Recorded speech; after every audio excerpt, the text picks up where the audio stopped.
Hi friends and relatives, welcome back to my channel. I am Guru Mem Dayapati, the mother of Guru Mem Nicholas Sharma. Please love, share and support and subscribe it. Now I am going to remind you the very present life history of Jananeta Irabot. Jananeta Hijam Irabot, the great pioneer, was born on 13 September 1896 at Pisum Inamleka, Impan. Unluckily, his parents passed away in his early childhood. Then he became the parentless son, but he was adopted by his auntie, a sibling sister of his father at Wangkai, Imphal. Even though he was the born in the poor family, he got the schooling in popular school, the Johnstone Higher Secondary School in Pan.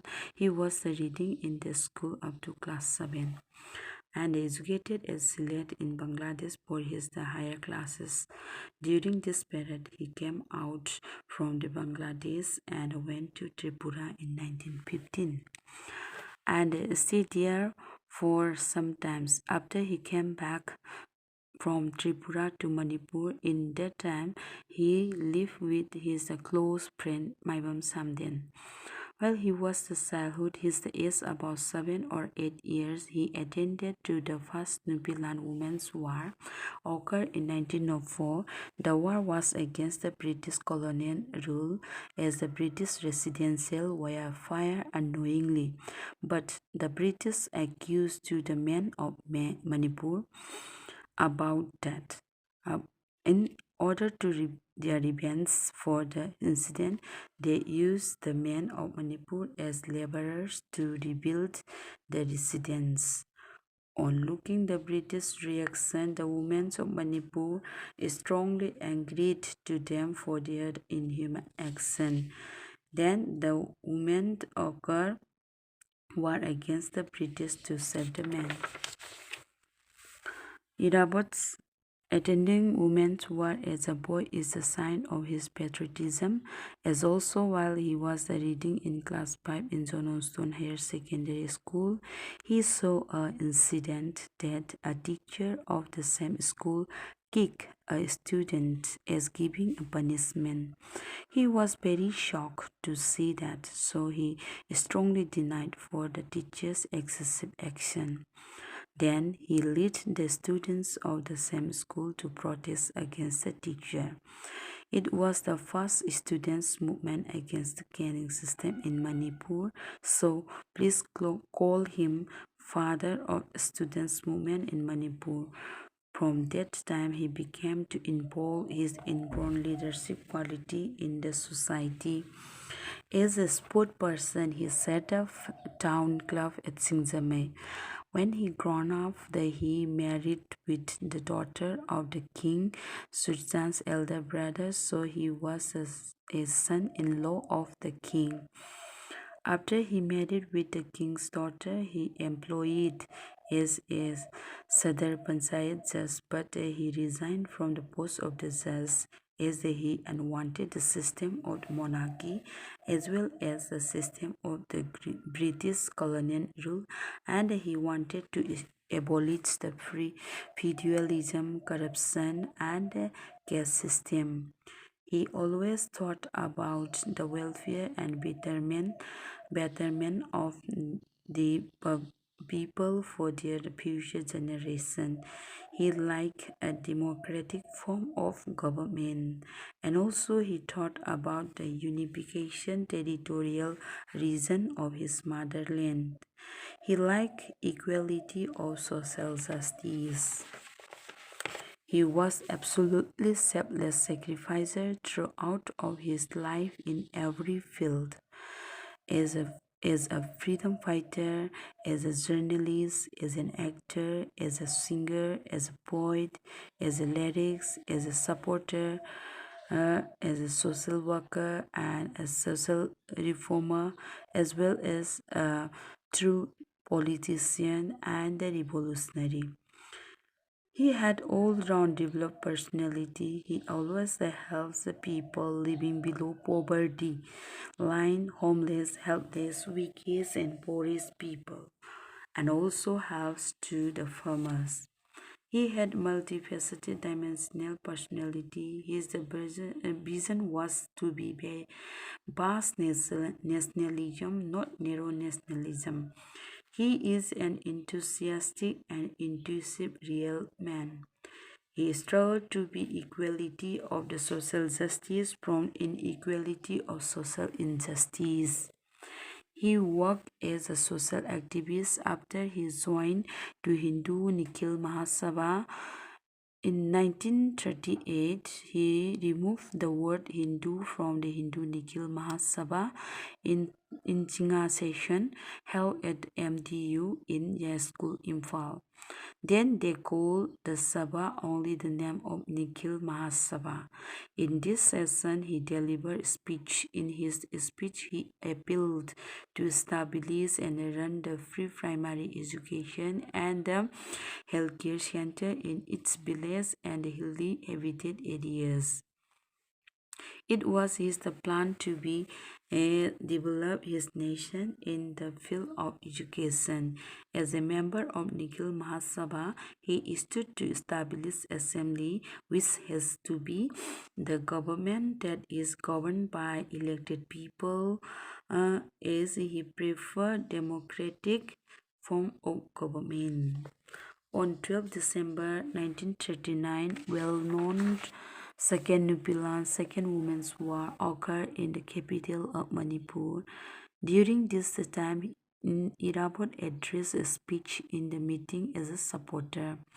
On hearing his speech, the government decided that he was the leader and the compiler of the war, such that he was under arrest in the act of criminal case and imprisoned him in the Manipur Central Jail. Even the jail, he was a leader of all the prisoners, as he seek to get the truth right of them.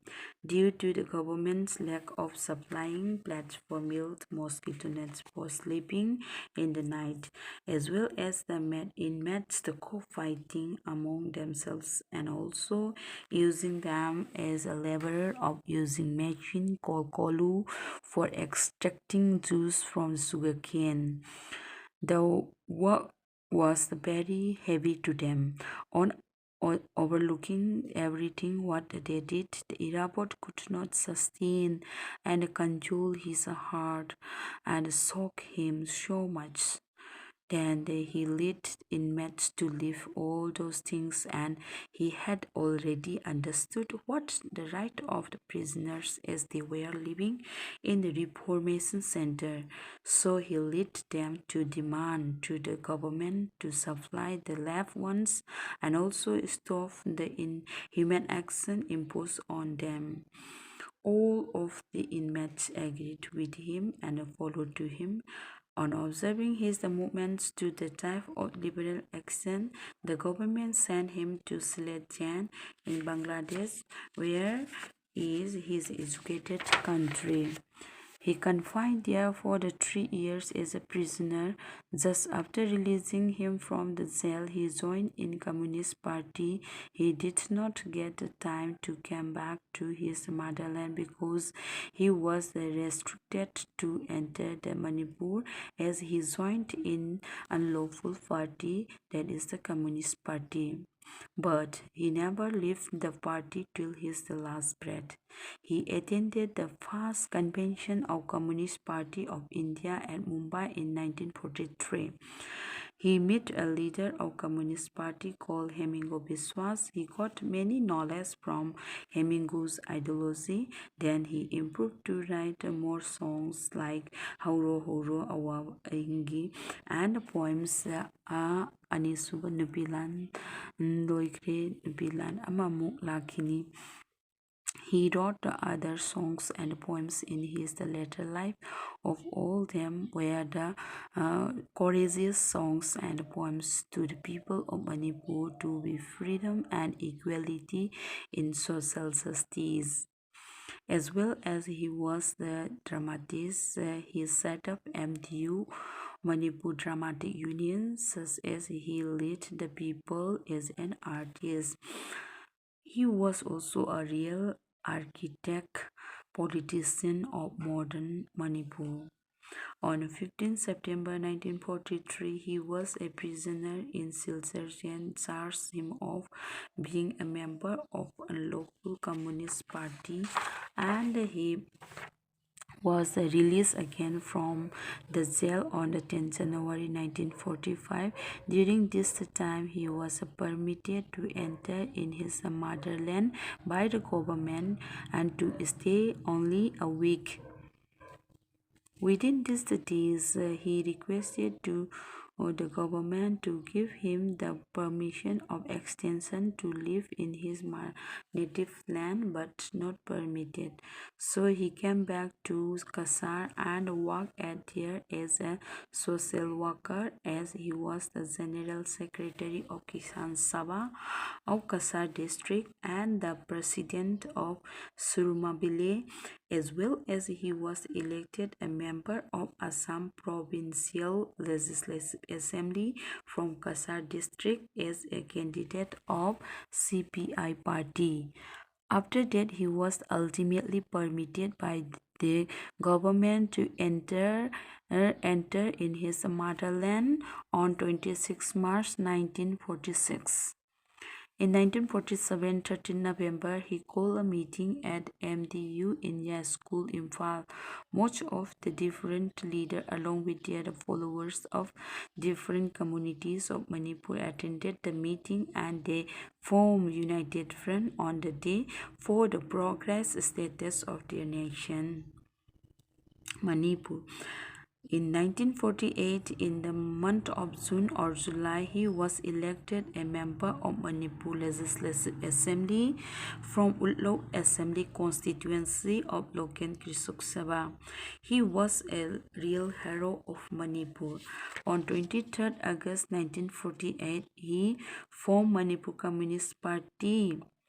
In contemporary India, India was being